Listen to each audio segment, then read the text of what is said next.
A nova da autorización de Portos de Galicia ao vertido de lodos procedentes do dragado do río Lérez, nunha zona próxima a Sálvora, incluída no Parque Nacional das Illas Atlánticas, provocou unha enorme repercusión en toda a ría de Arousa.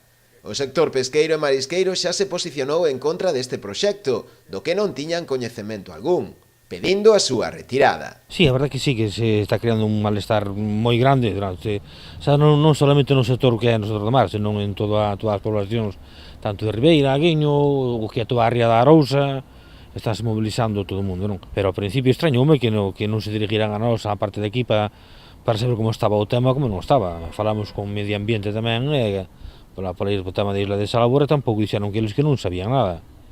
Entón, claro, hai un pouco de alarma hasta que falemos as cousas, sepamos, para que a xente estea un pouco tranquila, non?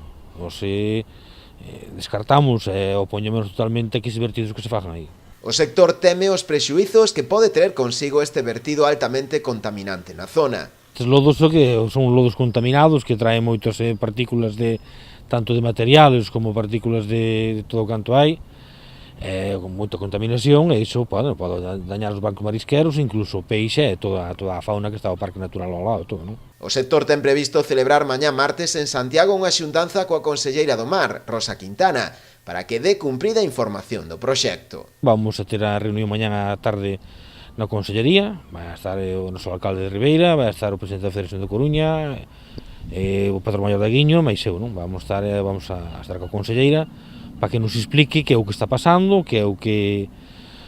Bueno, ben as medidas que se van a tomar mostrar a nosa oposición totalmente a que os lodos que se virten aí, non? Aquí ao lado de Salvora.